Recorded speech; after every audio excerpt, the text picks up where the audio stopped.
अनुराधा बहुत ही गरीब औरत थी, साथ ही बहुत ही मेहनती भी थी। वो मेहनत से कमाना और खाना जानती थी। परिवार में अनुराधा की जवान बेटी, जिसका नाम सोनी था, बिल्कुल अपनी माँ की तरह थी। अनुराधा एक अमीर घर में झाड़ू पोछे का काम किया करती थी। उस अमीर घर में अनुराधा के साथ एक और नौकरानी थी, जिसका नाम सीमा था। अनुराधा और सीमा दोनों घर का सारा काम संभाला करती थी।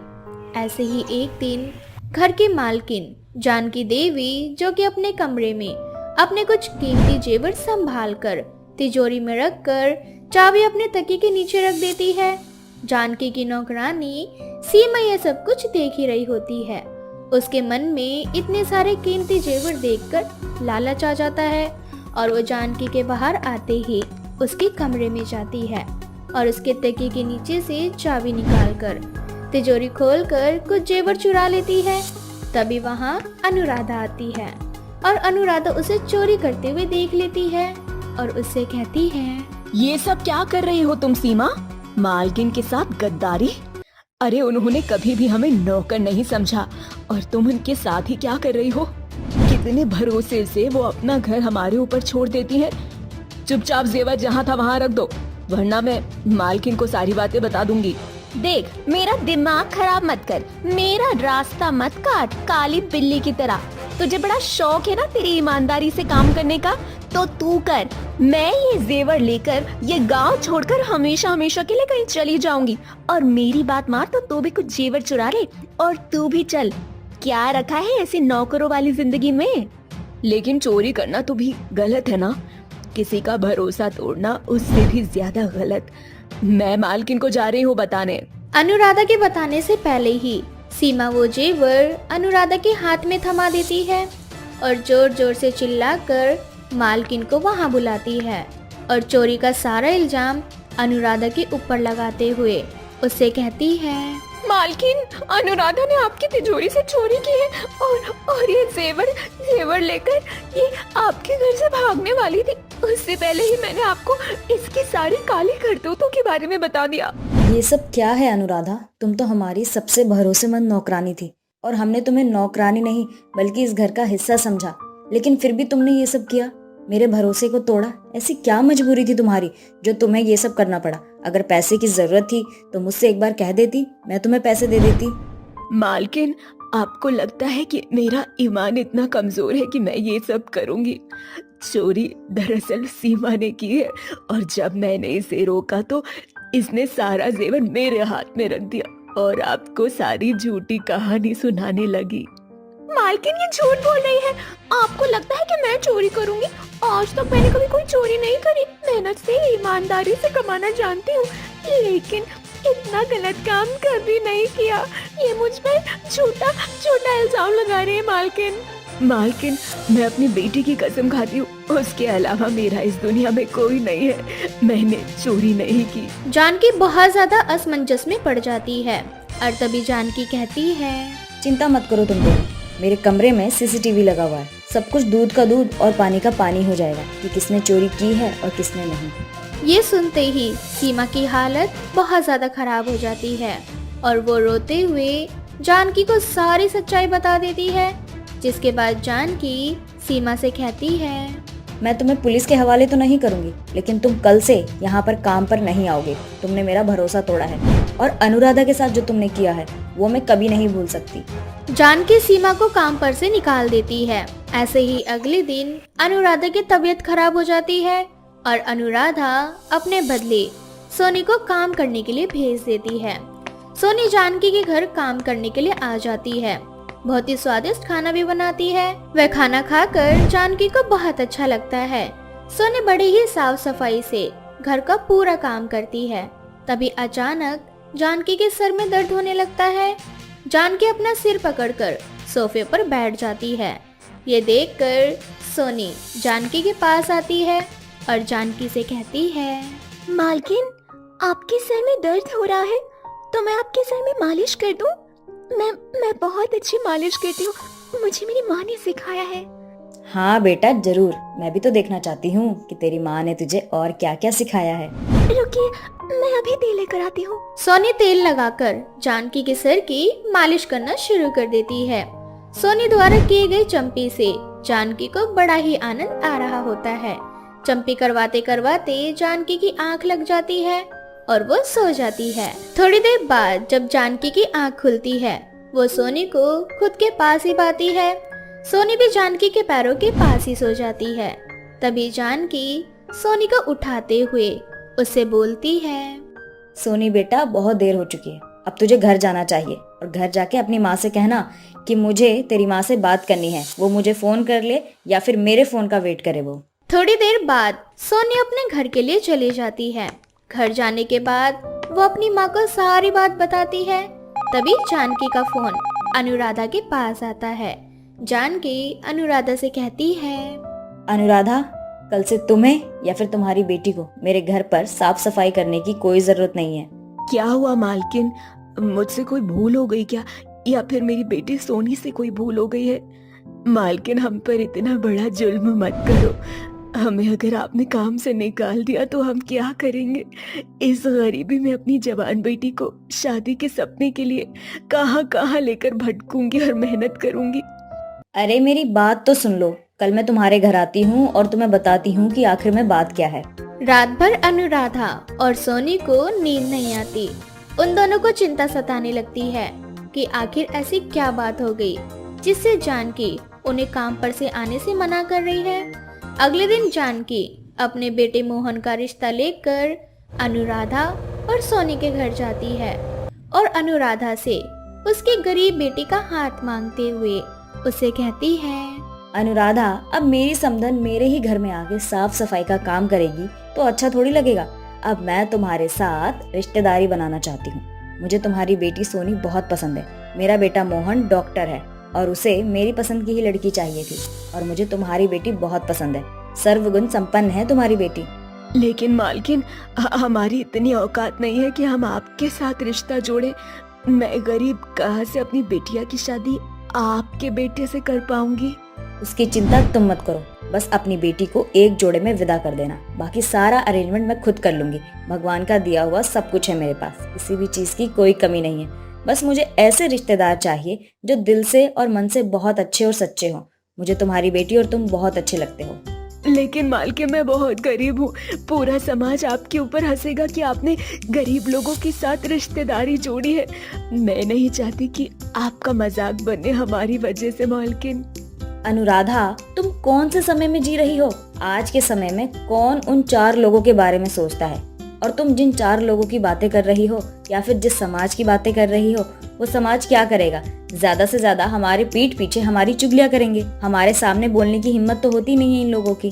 इसीलिए इन 4 लोगों की या फिर इस नाम के समाज के बारे में सोचना बंद करो। जानकी सोनी के हाथ पर कुछ शगुन का सामान रखकर रिश्ता पक्का कर देती है।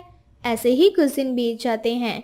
जानकी अपने बेटे मोहन को सोनी के बारे में बताती है। मोहन को भी सोनी शादी के लिए पसंद आ जाती है। कुछ समय बाद अनुराधा और जानकी दोनों मिलकर अपने बच्चों की शादी बड़े ही धूमधाम से करवाते हैं। शादी के बाद सोनी अपने ससुराल में हंसी खुशी अपना जीवन जीती है। एक छोटे से गांव में मीना नाम की एक विधवा लड़की अपनी सास शोभा और ससुर विनोद के साथ रहा करती थी। मीना के सास ससुर उसे जरा भी पसंद नहीं करते थे और उसे हर समय खरी खोटी सुनाया करते थे। ऐसे ही एक बार मीना मंदिर से पूजा करके घर जाती है और घर जाते ही विनोद मीना को देखकर शोभा से बोलता है, लो आ गई तुम्हारी कलमोही बहू मंदिर से घर। अरे मैंने कितनी बार तुम्हें समझाया है कि इस विधवा को मंदिर में मत जाने दिया करो। इस विधवा की वजह से सभी गांव वाले मुझे ताने मारते हैं। क्यों जी, यही कलमुही पसंद आई थी ना आपको हमारे बेटे के लिए? आप ही गए थे ना इसको देखने के लिए। करवा दी ना हमारे बेटे की शादी और देख लिया क्या नतीजा निकला। आते ही हमारे बेटे को निकल गई। अरे गलती हो गई मुझसे। मेरी अक्ल पर पत्थर पड़े थे जो मैंने इस मनहूस की शादी अपने बेटे से करवाई। इस तरह से विनोद अपनी बहू को खरी खोटी सुनाकर चला जाता है और बेचारी मीना चुपचाप घर का काम करने लगती है। तभी वहाँ शोभा आती है और अपनी बहू के बाल खींचती हुई उससे बोलती है। क्यों रे कलमुही, मैंने तुझे कल रात को कहा था ना कि सुबह मुझे अपनी सहेली के घर पार्टी में जाना है, तो मेरी साड़ी धो दियो।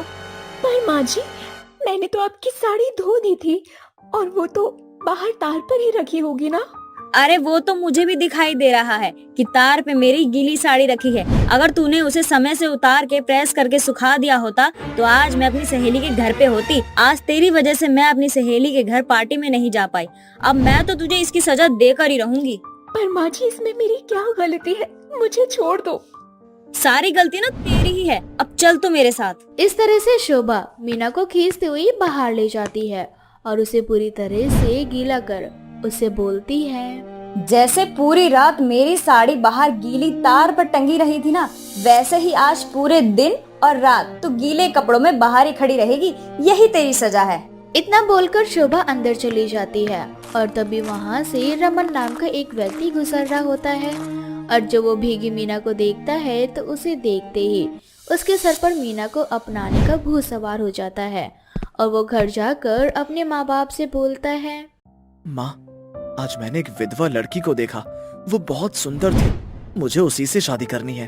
अरे बेटा, तू पागल हो गया है क्या? मैं एक विधवा लड़की को अपने घर की बहू कभी नहीं बना सकती। आपको जिसे अपने घर की बहू बनानी है बना लो, पर बीवी तो वही विधवा लड़की बनेगी मेरी। इस तरह से रमन अब मीना के ऊपर नजर रखने लगता है और जहाँ जहाँ मीना जाती है वहाँ उसका पीछा करता है।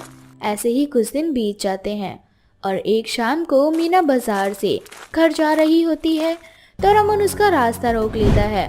उस दिन रमन भी नशे की हालत में होता है और भरी बाजार में मीना का हाथ पकड़कर उससे बोलता है। मुझे तो इस सफेद साड़ी में अच्छी नहीं लगती, इसीलिए मैं आज तुझे रंगीन करने लाया हूँ। कौन हो तुम? हाथ छोड़ो मेरा। कौन हूँ मैं? अभी पता चल जाएगा मेरी दिलरुबा। इतना बोलकर रमन अपनी जेब से सिंदूर निकालकर मीना की मांग भर देता है। ये देखकर गांव के सभी लोग बहुत हैरान होते हैं, जिसके बाद पूरे गांव में पंचायत बैठती है, पर रमन की माँ इस रिश्ते को नहीं अपनाती, जिस पर शोभा पंचायत वालों से बोलती है। सरपंच जी, पूरा गांव गवाह है कि इस नशेड़ी लड़के ने मेरी विधवा बहू की मांग भरी है, इसीलिए अब मेरी बहू इनके घर की इज्जत है। अगर ये इज्जत से इसको अपने साथ नहीं लेकर गए तो मुझे मजबूरन कोर्ट का दरवाजा खटखटाना पड़ेगा। रमन की माँ, शोभा बिल्कुल सही कह रही है। जिस तरह से तुम्हारे बेटे ने एक विधवा की इज्जत को तार तार किया है, इसकी यही सजा है कि वो उसे अपनी बीवी बनाकर रखे।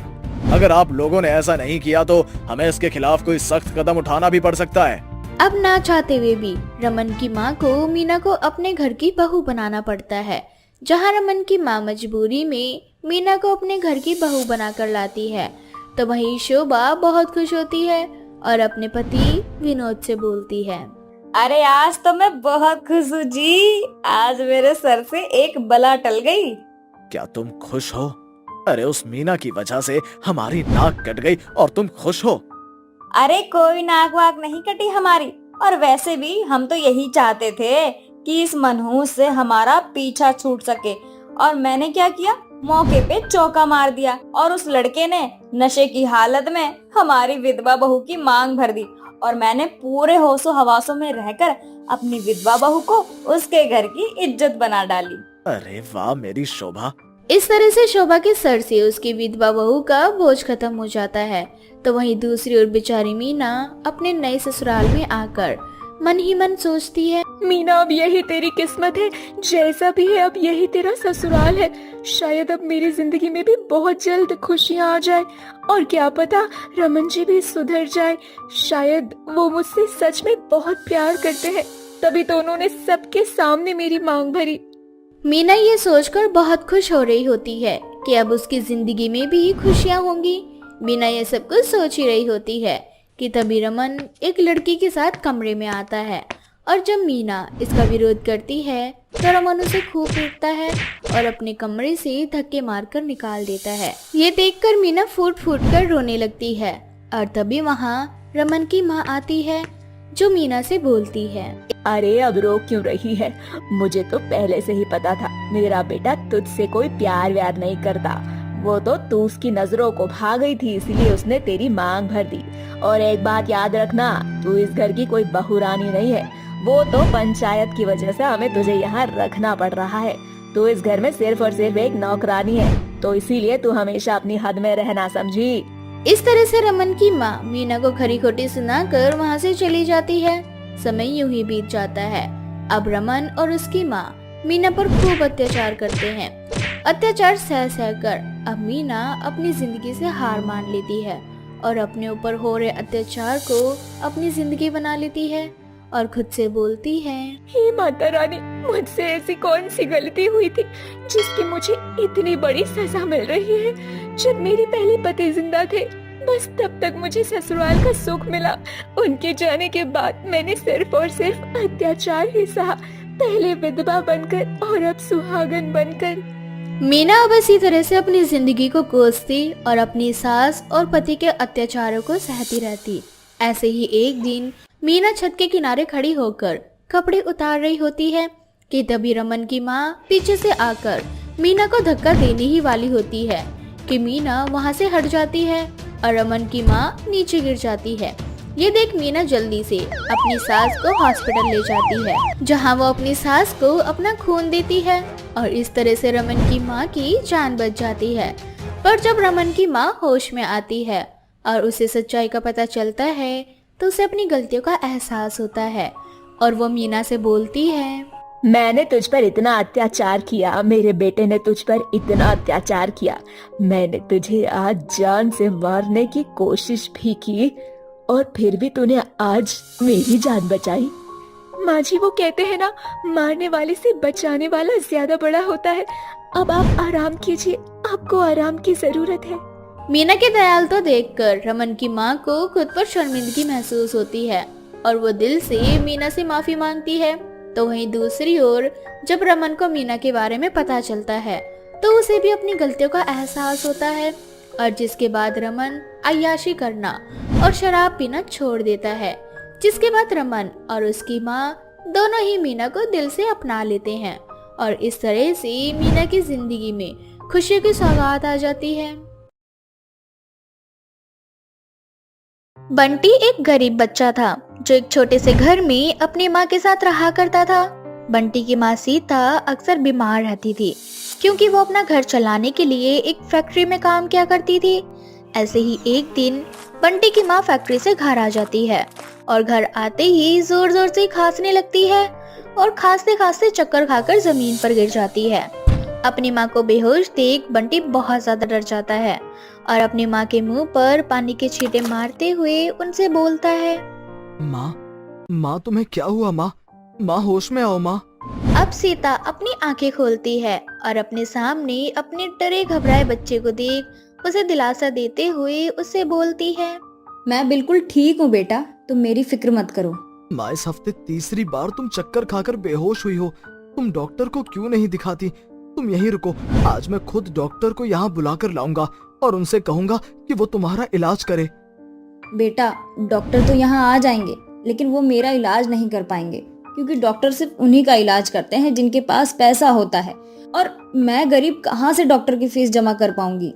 अपनी माँ की बातें सुनकर और अपनी गरीबी देखकर बंटी बहुत निराश हो जाता है और अपनी माँ से बोलता है, मैं तुमसे वादा करता हूँ माँ, जब मैं बड़ा हो जाऊंगा तो मैं फ्री में गरीब लोगों की सहायता करूंगा और उनका इलाज करूंगा। पर माँ, अभी तुम्हें डॉक्टर की जरूरत है माँ, इसलिए मैं डॉक्टर को बुलाने जा रहा हूँ। नहीं बेटा, मत जा तू, हमारे पास इतने पैसे नहीं हैं। माँ, आज तुम मुझे नहीं रोक सकती। सीता बंटी को बार बार रोकती है पर बंटी सीता की एक नहीं सुनता और डॉक्टर को बुलाने के लिए चला जाता है। अब बंटी डॉक्टर के पास जाता है और उसे अपनी माँ की हालत के बारे में बताता है। उसकी माँ की बीमारी के लक्षण जानकर डॉक्टर बंटी से बोलता है, बेटा, जिस तरह के लक्षण तुम अपनी माँ की बता रहे हो, इससे तो साफ साफ जाहिर होता है कि तुम्हारी माँ को सांस लेने में दिक्कत होती है, यानी कि तुम्हारी माँ को अस्थमा की बीमारी है और इसका इलाज बहुत जरूरी है। तो आप मेरी माँ का इलाज करिए ना।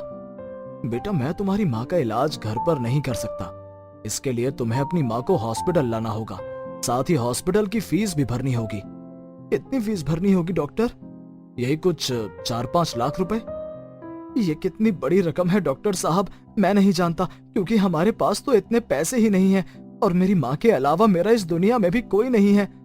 अरे गरीब फकीर अनाथ बच्चे, जब तेरे पास अपनी माँ का इलाज करवाने के लिए पैसे ही नहीं है तो यहाँ खड़ा होकर अपना और मेरा टाइम क्यों जाया कर रहा है? मुझे तो लगा था कि मोटा केस मेरे पास आया है, अच्छा खासा पैसा वसूल कर लूंगा, पर मैं तो भूल गया तेरे जैसे कपड़े फटे हैं वैसे ही तुम्हारी हालत भी। अब चल भाग यहाँ से और फिर कभी मत आना यहाँ। डॉक्टर्स की ऐसी बातें सुनकर बंटी रोता हुआ वहाँ से चला जाता है। इसी तरह से बंटी अपने घर की ओर जाता है और तभी रास्ते में उसे एक बूढ़ी औरत मिलती है जो बंटी को रोककर उससे बोलती है, क्या हुआ बच्चे, तुम इस तरह से रोते हुए कहाँ जा रहे हो? दादी, मेरी माँ बहुत बीमार है। मैंने डॉक्टर से प्रार्थना की कि वो मेरी माँ को बचा ले, उनका इलाज करे, पर वो मुझसे बहुत सारे पैसे मांग रहे हैं और जब मैंने उन्हें पैसे देने के लिए मना किया तो डॉक्टर ने मुझे गरीब फटीचर कहा और खूब डांटा। कोई बात नहीं बेटा, तू रो मत, बस भगवान पर भरोसा रख। वैसे बेटा, मैं खुद भी बहुत गरीब हूँ, मेरे पास इतने पैसे नहीं कि मैं तुझे दे सकूं और मैं बूढ़ी तेरी कोई मदद भी नहीं कर सकती। मेरे पास तो बस एक छोटा सा आम का पेड़ है जो कि जादुई है, बस वो मैं तुझे दे सकती हूँ। क्या जादुई आम का पेड़? पर दादी, ये आम का पेड़ अपना जादू कैसे दिखाएगा? और अगर सच में ये छोटा सा आम का पेड़ जादुई है तो ये जादुई आम का पेड़ आपके पास कैसे आया? तुम सच में बहुत नादान और भोले हो बेटा, पर जब तुम मेरा असली रूप देखोगे तो तुम्हें सारे सवालों के जवाब खुद मिल जाएंगे। इतना बोलकर वो बूढ़ी औरत एक परी में तब्दील हो जाती है। अपने सामने परी को देख बंटी को अपनी आंखों पर विश्वास नहीं होता और बंटी परी से बोलता है, आप तो कहानी वाली परी निकली जो बच्चे की सारी इच्छाएं पूरी करती हैं। सही कहा बंटी तुमने, और अब मैं यहाँ तुम्हारी इच्छा पूरी करने आई हूँ। तो ये लो जादुई आम का पेड़ और इसे अपने घर के बाहर लगा देना। कल सुबह जब तुम उठोगे तो तुम देखोगे कि जादुई आम का पेड़ रातों रात विशाल जादुई पेड़ में बदल चुका है और इस पर लगे आम कोई साधारण नहीं होंगे, बल्कि इस पेड़ में लगे सभी आम सोने के होंगे। और जब तुम अपने हाथों से इस पेड़ पर लगे आम को तोड़कर अपनी माँ को खिलाओगे ना, तो वो एक जड़ी बूटी की तरह काम करेगा और बहुत ही जल्द तुम्हारी माँ ठीक हो जाएगी। सच में? और अगर मैं अपनी माँ के अलावा और भी गरीब बीमार इंसानों को जादू सोने का आम खिलाऊंगा तो क्या ये सब भी ठीक हो जाएंगे? हाँ बंटी, अब जाओ और सुबह होने से पहले इस जादुई सोने के आम के पेड़ को अपने घर के बाहर लगा दो, ताकि जादुई आम का पेड़ तुम्हें अपना जादू दिखा सके। इस तरह से परी वहाँ से गायब हो जाती है और बंटी जल्दी से घर जाकर जादुई सोने के आम के पेड़ को अपने घर के बाहर लगा देता है। और जब वह अगली सुबह उठता है तो सच में जादुई सोने के आम के पेड़ बड़े हो चुके होते हैं, साथ ही उन पेड़ों में आम भी लगे होते हैं जो कि सोने के ही होते हैं।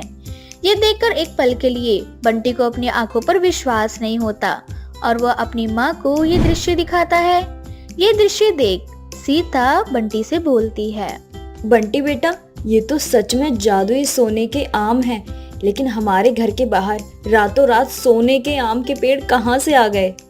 अब बंटी अपनी माँ को सारी बात बताता है, साथ ही वो उस पेड़ से एक आम तोड़कर अपने हाथों से उन्हें काटकर अपनी माँ को खिलाता है। जादुई सोने के आम खाते ही सीता की सारी बीमारी दूर हो जाती है और वो बिल्कुल स्वस्थ हो जाती है। जिसके बाद सीता जादुई सोने के आम को तोड़कर मार्केट में जाकर बेच आती है और इस तरह से सीता और बंटी धीरे धीरे अमीर होने लगते हैं। पर बंटी, जिसका एक ही सपना था कि वो गरीब और बीमार लोगों की मदद करे, इसलिए अब छोटा बंटी अपने घर के बाहर बड़े बड़े शब्दों में लिखता है, यहाँ हर गरीब बीमार व्यक्ति का फ्री में इलाज होता है। अगर आपको अपना इलाज करवाना है तो हॉस्पिटल में ना जाकर यहाँ आइए बंटी हकीम के पास। इस तरह से अब बंटी के घर के बाहर लंबी कतार लग जाती है और बंटी अपने जादुई आम की मदद से गांव के सभी गरीब बीमार लोगों का इलाज करता है। और समय के साथ बंटी बड़ा होता है, साथ ही समझदार भी, और वह अपनी समझदारी से अपना सपना पूरा करता है।